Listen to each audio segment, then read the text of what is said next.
नमस्कार, मैं हूं आपके साथ तनु शर्मा। आप देख रहे हैं नर्मदा की पुकार। आइए नजर डालते हैं आज की बड़ी खबरों की ओर। स्वामी ब्रह्मानंद के परिनिर्वाण दिवस पर एक संस्था द्वारा आयोजित कार्यक्रम में ख्याति प्राप्त यूट्यूबर और शिक्षक खान सर को स्वामी ब्रह्मानंद पुरस्कार 2024 से नवाजा गया। इस कार्यक्रम के दौरान मुख्य अतिथि डॉक्टर BKL एवं विशिष्ट अतिथि एवरेस्ट गर्ग मेगा परमार रहीं। वहीं आयोजकों की लापरवाही और अव्यवस्थाओं के चलते महाविद्यालय के तमाम छात्र छत पर चढ़ गए और रेलिंग पर भी चढ़ने लगे, जहां से कोई बड़ी दुर्घटना होती होते बची। वहीं आयोजकों की लापरवाही के कारण कार्यक्रम में तमाम अवस्थाओं की भी भरमार रही। स्थानीय प्रशासन व्यवस्थाएं बनाए रखने के लिए मशक्कत करता रहा, जिस आधार पर उक्त संस्थान ने ख्याति प्राप्त यूट्यूबर को सुनने के लिए नगर क्षेत्र में प्रचार प्रसार कराया था। उसके अनुसार पहुंची भीड़ को बैठाने के लिए भी जगह नहीं थी, जिस पर उत्तेजित भीड़ गेट के बाहर खड़ी आयोजकों के खिलाफ नारेबाजी करती रही। वहीं संस्था के सदस्यों ने क्षेत्र के कुछ नागरिकों और अपने रिश्तेदारों को प्रमुखता देते हुए उन्हें प्रवेश पत्र बांट दिए, जबकि ख्याति प्राप्त यूट्यूब शिक्षक के प्रशंसक छात्र को अंदर तक नहीं घुसने दिया, जिससे उनमें रोष भी देखा गया। स्वामी ब्रह्मानंद महाविद्यालय के अखंड मंदिर में आयोजित कार्यक्रम में प्रत्येक वर्ष की भांति इस वर्ष भी स्वामी ब्रह्मानंद पुरस्कार दिया गया। पुरस्कार समिति द्वारा सर्वसम्मति से बाहर के पटना के रहने वाले एवं ख्याति प्राप्त यूट्यूबर शिक्षक खान सर को यह पुरस्कार दिया गया। और इसी मौके पर राठ की रहने वाली आरती वर्मा, जिन्होंने खान सर को चित्र भेंट की और आपको बताते चलें कि ये वह बच्ची है, आर्टिस्ट है, जो एक गरीब परिवार से बिलोंग करती है। बड़े हर्ष के साथ खान सर की तस्वीर बनाकर उनको भेंट की। बच्ची के चेहरे पे अलग खुशी लहर थी। इस दौरान कार्यक्रम को संबोधित करते हुए खान सर ने कहा कि विद्यालय को देखकर यह लग रहा है कि महाविद्यालय ना हो करके राज्य विश्वविद्यालय या इसको केंद्रीय विश्वविद्यालय होना चाहिए, ताकि तक्षशिला जैसी विश्वविद्यालय बन सके। और उन्होंने ये भी कहा कि जो सरकार कहती है बेटी बचाओ बेटी पढ़ाओ, उन्हीं बेटियों के पढ़ने पर सरकार द्वारा 18% GST लगा देती है, जब बेटी कैसे पढ़े।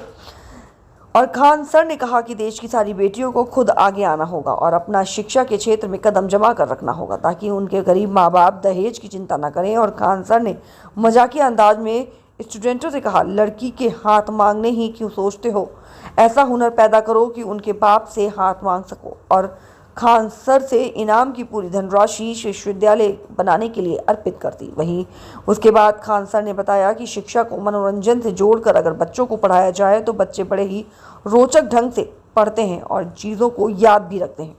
उन्होंने कहा कि स्वामी ब्रह्मानंद महान क्रांतिकारी थे। उनके नाम से मिलने वाले इस पुरस्कार को पाकर वह गौरवान्वित महसूस कर रहे हैं। वहीं छात्र छात्राओं को कार्यक्रम स्थल से बाहर रोके जाने और तमाम अव्यवस्थाओं से नाराज होने खान सर ने आयोजक मंडल में एक सदस्य की जमकर फटकार लगाई। इस दौरान पूर्व सांसद पुष्पेंद्र चंदेल, प्रबंधक डॉक्टर इंद्रपाल राजपूत, महाविद्यालय के प्राचार्य doctor Surendra Rajput, physiotherapist doctor Surendra Singh Rath के दानिश खान, चंद्रावती वर्मा, मुलायम सिंह लोधी, प्रताप लोधी, विमलेश कुमार अहिरवार, मयादीन साहू, गोविंद अहिरवार, चंद्रकांता राजपूत, शिवरतन राजपूत, पूरन सिंह, अजय लोधी, चंद्रशेखर केशव प्रसाद लोधी, विमलेश कुमारी, रिंकू वर्मा जी, पत्रकार रामचंद्र राजपूत आदि मौजूद। हमीरपुर से अतीक खान की खास रिपोर्ट। रुकिए। देश नहीं बदलता है, देश बदलेगा जब हम 140 करोड़ लोग अपनी जिम्मेदारियों को समझेंगे, तब इस 140 करोड़ का लोग का देश बदलेगा। वरना एक दो लोगों के चाहने से इतना बड़ा देश नहीं बदल सकता। वरना चाहने वाला कौन राज्य का मुख्यमंत्री चाहेगा कि उसका राज्य पीछे हो? कौन देश का प्रधानमंत्री चाहता हो कि उसका देश पीछे हो? कोई राज्य चाहेगा कि उसका राज्य पीछे हो? कौन डीएम बैठ के चाहता होगा कि उसका जिला पीछे हो? कौन सा विधायक चाहता होगा कि उसका विधानसभा पीछे हो? इवन कौन सा प्रधान या मुखिया चाहता होगा कि उसका गांव पीछे हो? कोई आगे नहीं बढ़ पा रहा है। क्यों? क्योंकि उसे लगता है कि अकेले खींच सकते हैं। ऐसा नहीं होता है। ट्रेन में जब ब्रेक लगता है तो हर एक बॉगी में ब्रेक लगता है, और जब आगे बढ़ना होता है तो सबसे छोड़ाना पड़ता है। क्योंकि जब बड़ी चीजें चलती हैं तो सामूहिक चीजों की जिम्मेदारी बनती है। अगर आप दूर तक जाना अगर आप जल्दी पहुंचना चाहते हैं तो अकेले दौड़िए, लेकिन जब दूर तक जाना चाहते हैं तो साथ चलना पड़ेगा। और वो समय आ गया है कि हम सब लोग को एक दूसरे के विकास के लिए साथ चलना ही पड़ेगा, चाहे लड़का लड़की ऊंच नीच सारी चीजों का भेदभाव मिटाकर। और हमेशा याद रखिएगा, तकनीक को कभी पीछे मत छोड़िएगा।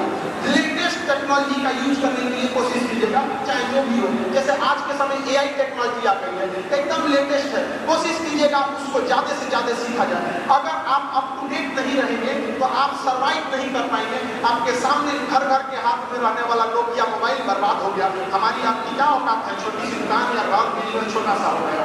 क्यों? क्योंकि वो अपडेट नहीं रह सका था।